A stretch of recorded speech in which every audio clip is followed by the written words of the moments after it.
It's me, Capri. My mommy is the best. Super mom, Robin. She helps mommy get those smiles back. To get those back. Others might go back. You wait for the show. Wash. Get ready for that super discovery. That super squad. Welcome to Healing for the Soul podcast. It is your go-to resource for parents and want-to-be parents who strive for success without sacrificing connection and well-being.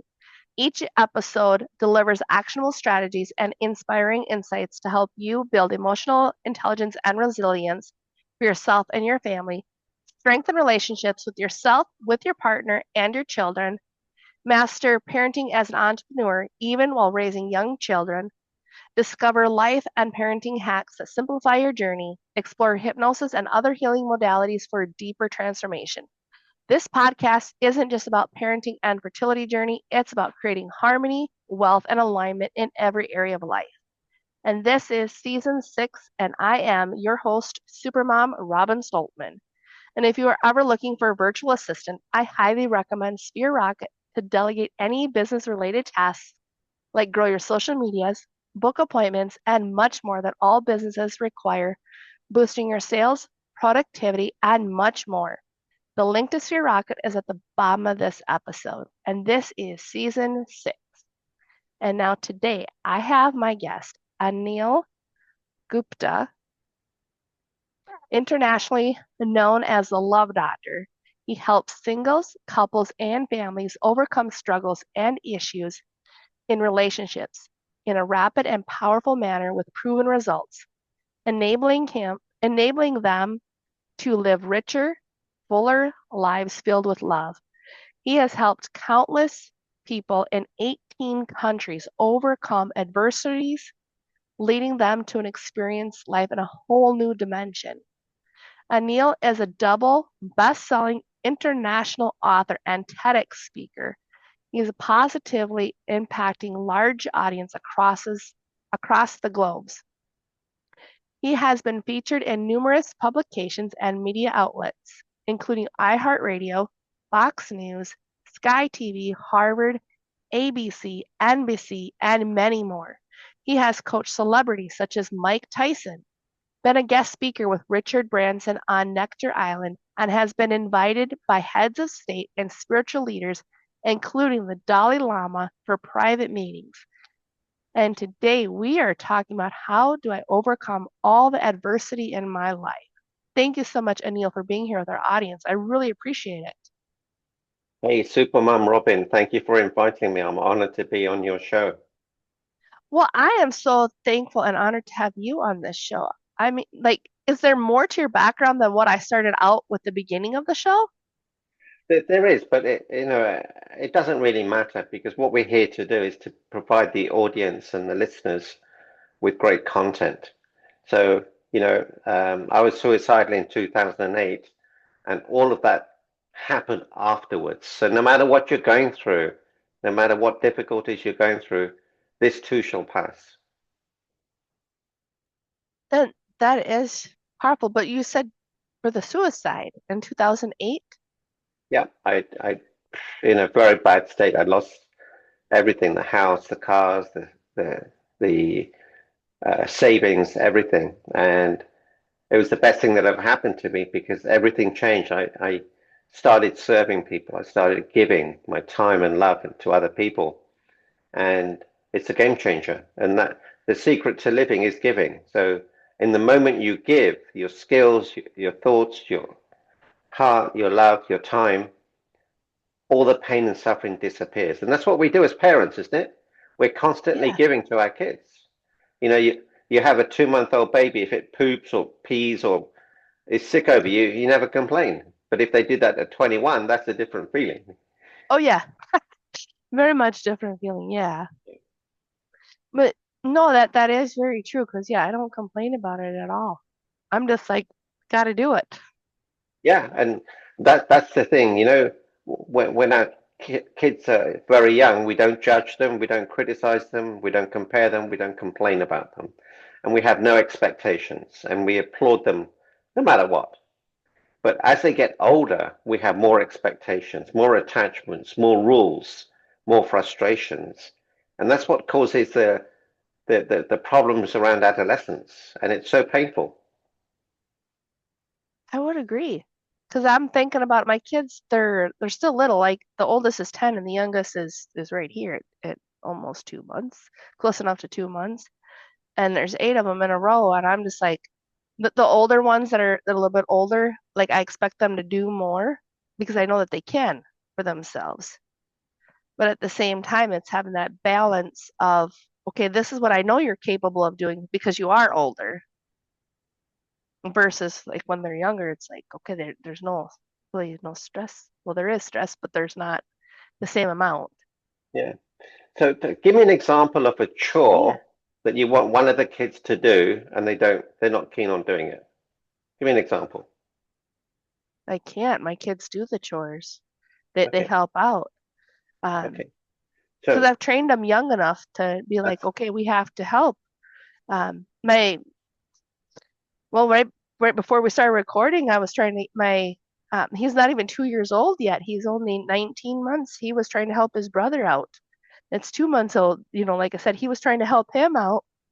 And I'm like, okay, well, this is you can't help him yet. You're too little, but he was still trying to help him. I guess I've trained all my kids young enough to help. Like my 3-year-old, he does dishes with me. Like he can't load the dishwasher for some of this stuff, but for the most part, he's more than happy to do this stuff. yeah, and that's a beautiful thing. You see, you've trained them, and what most parents do, they've trained them the wrong way. So with children, if you say, "Hey, you've got to do your chores," they normally get upset.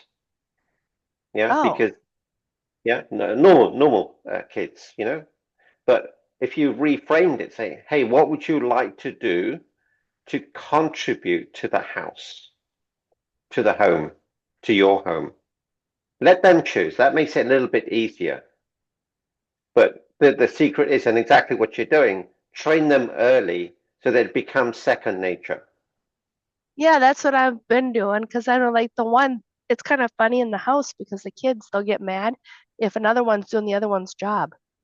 Because like the Oh, one they wow. know, yeah, so like the one, he knows his job, the older one, his job when he set the table is his is to do napkins, the silverware, and then he gets the vegetable. He makes the vegetable for us. So like that's his job. And he'll get upset if one of the other ones start doing the napkins. Or like my daughter, she's only 4 and she starts screaming if one of her brothers take and put the plates up instead of her getting the plates and putting them on the table.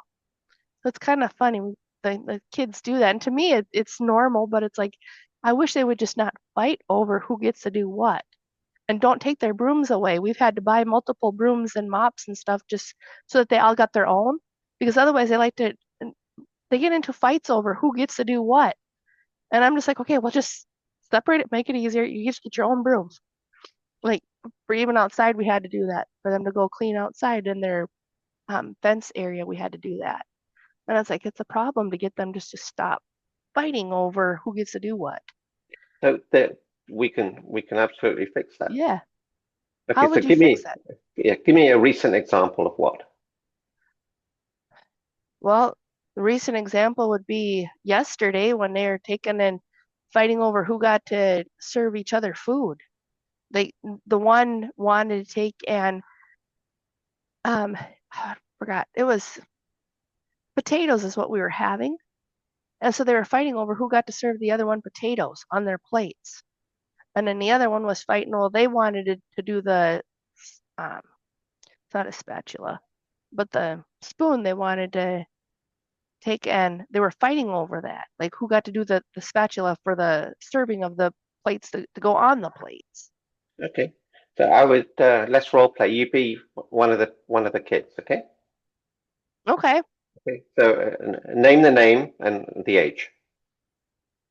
Oh, so that was between Jeffrey, who is 9, and Christian, who is 6. Okay. So Christian, why is it you want to serve? Because it's my job. I want to do it. I get it. Okay. And what's the benefit of serving? Because it's something I want to do. Okay. So if you want to do it, there's two ways to do it. You can get upset, or you can lovingly let your brother know. But Well, what you Stevie could gets to do, do everything. you can continue to do it, but you can be very loving around it. And if you so choose, you can let him do one plate. You see, there's giving and there's receiving. Sometimes it's good to receive. Yeah. Mm. What do you think? Giving and receiving Yeah. So, you know, both. you're giving as food, but also you're allowing your brother to give to you so that he gives and you receive. There's always a yin and a yang. So it's Yeah, okay. And whenever we get upset, it means that we can't love people as much as we want to. It's impossible. I And agree with you. I know how loving you are. Mm.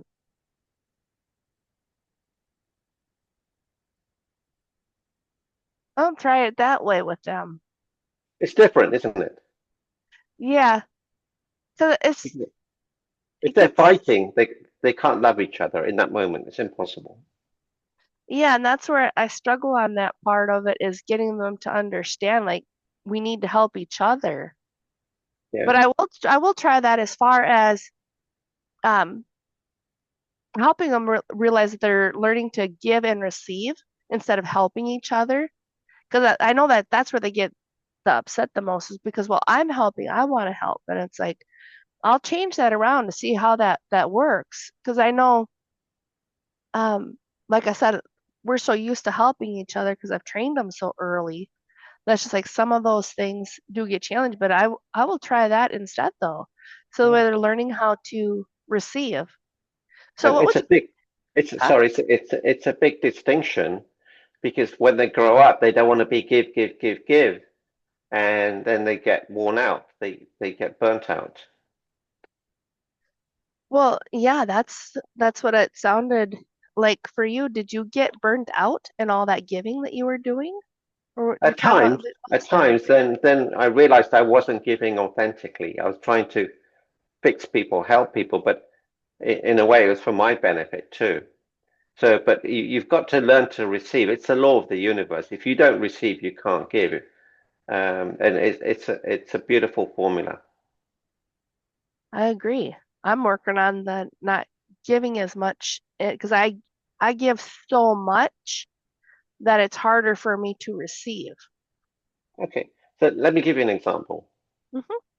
If I gave you $10 million Hmm. and one condition, you have to give $1 million a day away. You can give for 10 days, correct? Yeah, I could.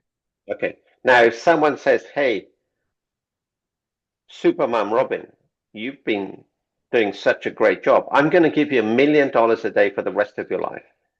How That'd long be can you nice. give? It would be really nice. How long could you give $1 million a day away for? Well, if I kept getting it all the time, Yeah, well, technically you could give it every day. every day for the rest of your life. Now, are Yeah. you receiving that money or are you taking that money? Well, it'd be receiving and giving it. No, but are you receiving that money or are you taking it? Well, I'd be taking it, wouldn't it? Are you taking it or is someone giving it to you? Someone would be giving it to me. So you're receiving it. Yeah. Now, if you refuse to receive it, Hmm. could you help as many people? No, it's impossible to help people without money. There you go. No, it's not about money. It's about receiving. So if you didn't receive that, you couldn't give as much. So in order to give more, you have to receive more. Okay, so can you say that again? I want to make sure that I heard that correctly. Okay. So if you Yeah. didn't receive that $1 million every day, you Yeah. couldn't help more people. Okay. So in order to give more, you have to receive more. Oh, I got what you're saying. Yeah. Now, if you were to give to someone and they said, no, no, no, I don't want your help, you would not feel good about it, would you? No. So that's what you're doing to other people. Ah, so but not by me not allowing them to help me, I'm You did, pushing that away, that the receiving. yeah, you're denying them the gift of giving. Ah, I'm very good at that. I'm way Yeah, too but good at it. yeah, me too. Until you get to a point, then you're burnt out. Yeah, that's where I've been kind of thinking that's where I'm headed at times because it's like um I've gave so much and it's like when is it my turn to receive? Yeah, So how did you turn that around then? but it's just awareness. The awareness gives you clarity. Clarity gives you focus. Focus gives you action. Action gives you results, which gives you momentum, which gives you everything. So we just have to learn. Otherwise, it's not fair on the person giving to you, and then it stops you from being able to give fully. And you have to the fill your plate up too. Yeah, I agree. And that's where I'm like, how to stop that draining that comes with that, with all the giving. Yeah, you have to receive. So today you Hmm. just received a gift, which is beautiful. Well done. Well, yeah, it is. I like that. Um, so is that how a person become happier then too? Well, yeah, it's part of the happiness formula. The Yeah. happiness formula is G times G times G. The first G is you have to give your time, your energy, your love, your gift, your time. Give it away, not wanting anything in return. But you also have to receive. The second G is you have to be grateful for what you have and not focused on what you don't have. And the third G is you have to grow emotionally, physically, spiritually, mentally, and financially. But anytime you're feeling low, anytime you're feeling, not the best version of you, just ask yourself, do I need to give? Do I need to grow? Or do I need to be grateful for something? So if you look at my two hands, this Hmm. is my right hand, which is fully functional. This has got 9 fractures in it. So it's on its way Oh, to recovery. So if you look at your hands, when was the yeah, last time you thanked them? never. Yeah. But what have they done for you? They've held beautiful babies. They've fed people. They've looked after people. Now, your heart has Hmm. beaten probably 1.5 billion times. I'm 100% sure. Yeah, Okay. it would have. Now, Yeah. now you've created 8 kids, correct? Well, 11. 11. I have 8 that are living. Okay. So you have 11 kids. How many times have their hearts beaten because of you? A lot. Isn't it? Like So, probably in the millions or probably in the billions by now. yeah, absolutely. So you're a billionaire.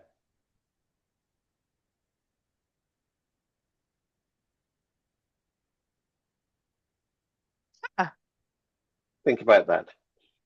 I So, am going to. I'm still thinking on that because most people don't measure it that way. And that's what I get frustrated about in society is that people don't think about people matter more than anything. And to me, I'm like, yeah, I don't have the finances that I want to have or wish to have right now. However, I'm still continuously moving towards that goal because my ultimate goal is to help my children. That well, they're my reason why I get up. Not just not because they're up, but they're my reason why I'm doing everything that I'm doing. Like the point where I'm almost burning myself out is because I believe so much in what I'm doing. And I know I'm made to make that impact in this world. I just don't know all of the ways to go about doing that to make that bigger impact, like for the vision that I see for myself. okay. So Mhm. what's the greatest gift you can give your kids? Love. You believe that, do you? Yes, I do. Okay. I don't believe that. Okay. I think the greatest gift we can give our kids is this, and this is what happens in nature. Give them the ability to handle life by throwing adversity at them that they can reasonably handle. See, a lot of kids, and your kids are totally different. A lot of kids are entitled and enabled. They don't know how to handle adversity, how to handle problems, how to handle relationships, how to communicate. So a lot of kids are having problems. In nature, when a deer is born, it's taught to fight for itself, fend for itself. That's what we're supposed to do with our kids. Then, when there's a problem, they'll handle it. So I know you mentioned you wanted financial freedom, correct? Yeah, I But there's do. something better than financial freedom. I don't know what that would be. It's I don't freedom. Yeah, just freedom in general. Freedom from Yeah. yeah. So freedom is your ability to handle whatever life throws at you. A lot of people who have financial freedom are afraid of losing it all, afraid of who their friends are, afraid of, you know, life, getting hurt, dying. Huh. Think about that. I guess I don't have I don't well, I don't. I guess I've already had the worst two things ever said to me ever happen, so I guess I don't worry about that or think And about it. that's freedom. Oh, so I already am living in the freedom then. You are. You're surrounded by so much love. You're making a difference and you're raising amazing, amazing, students of life. Huh. Well, I guess to me it was just like it was not the way I was brought up. Like we put the dis in the dysfunctional part when I was growing up. But like my kids, I'm like, I'm not doing this to them. Like what was done to me. Like that was a decision that I remember making. And then I've still stuck to that. And it's like the more like for me, I've asked my kids, I'm like, does grandma ever say she's sorry? And they're like, no. And they're like, but you do. And I'm like, yeah, because I do. I tell them like I'm sorry or I am sorry. I let them know things that I'm working on changing, like if I get upset. But I mean, like outside of that, I'm like, I didn't even realize. I'm like, I do have that freedom. So like even my kids, I'm teaching them solutions. I mean, like the one that has autism, that's the one that likes to do the napkins and all of that. But like with him, I'm helping him troubleshoot like different solutions of what we can do instead. And it's a huge blessing because I'm starting to see some of those fruits of my labor through the one child that's 7. His name is Lester, and he woke up like his brothers and his one sister like to take and play on his piano. So he gets so mad at them, and I says, "But they want to be just like you." And then I'm like, "Just show him how to play piano," and he did, and then now he doesn't get mad anymore. And then the one time, I'm so proud of him, he took and he got up really early, put his headphones on for his piano, and started playing. And that was before I even woke up, before anybody else was up. And he did that all on his own, thought of the solution on his own. And it's like, this is a blessing. And It really it's, is. yeah. And with your autistic son, I Mhm. always feel that there's greatness inside of them. We just have to spend time to find out what that is. But he's a farmer.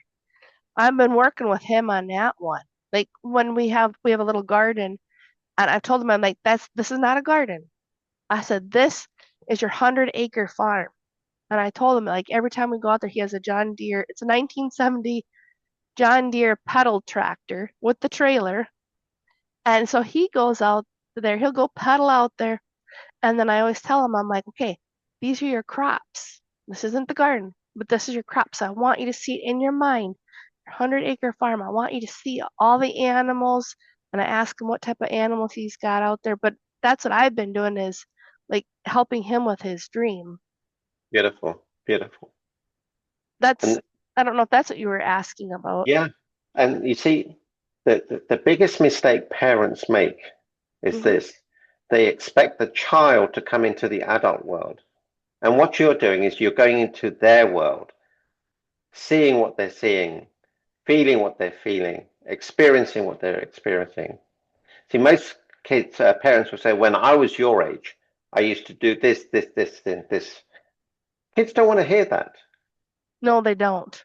They don't And care to know. that's what causes the adolescent behavior. And the other biggest thing is, be careful who you spend time with. Make sure that your kids spend time with good kids, good, good other parents, because it's a big thing. If you get into the wrong company, you're in big trouble. Yeah, very much so. I know, like, from all the things that I've studied, it says that we're the average of the 5 people that we're around the most. And that is very true.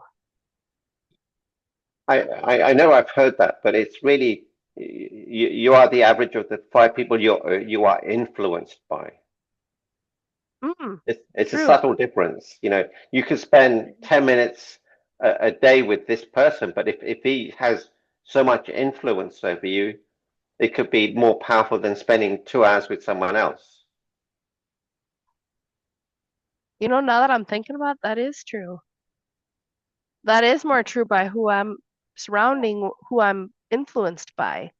Yeah, So that would explain why one can still be around positive people that are upbeat and positive and then still not make their dreams happen. That's because they're being influenced by somebody else that's still not seen absolutely. in that shadows. And Huh, that's where the awareness comes in. Once you have that awareness, you don't have to fall into that trap. that is very true. It's a game changer. It is. I've been brought to awareness quite a bit. I love this. There you go.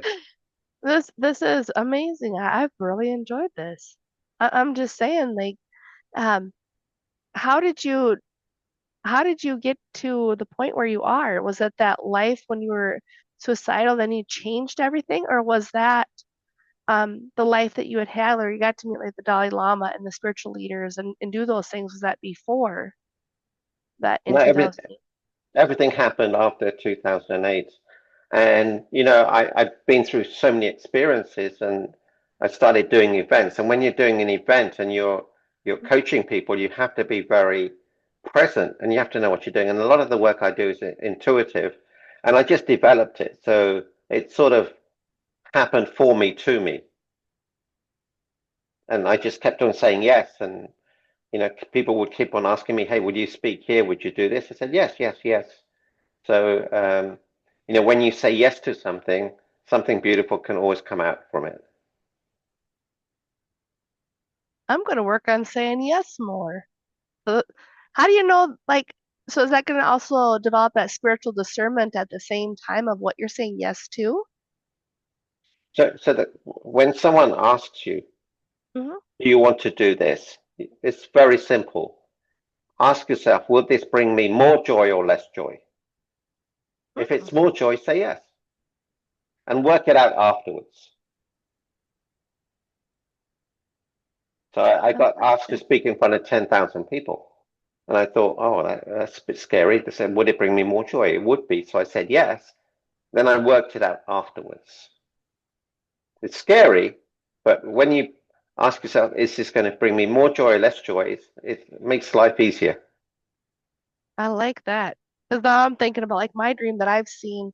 Um, the dream that I have had is speaking in crowds of 30,000 parents, helping them reparent themselves. And that will affect their children. Like that's what I see. And it's like when I see it so clear. Me speaking on stage, it's exciting. Like when I see it. Like I feel like everything. I just feel so exciting, like all the joy of being able to do that. But I'm like, how do I get from where I'm at to doing the thing? And I'm like, wait a minute, I have the tools. Why am I waiting? That was one of the things I come up with yesterday. I was like, why am I waiting? Why not create it right now? Well, do you know how to do it? No, but I can learn Okay. from other people how to. Well, you've already started by being on the podcast. So do a seminar, 5 people, 10 people, 20 people, 30 people, 50 people, 100. But you have to start. If you don't start, you're never going to do it. True. The expert in anything was once a beginner.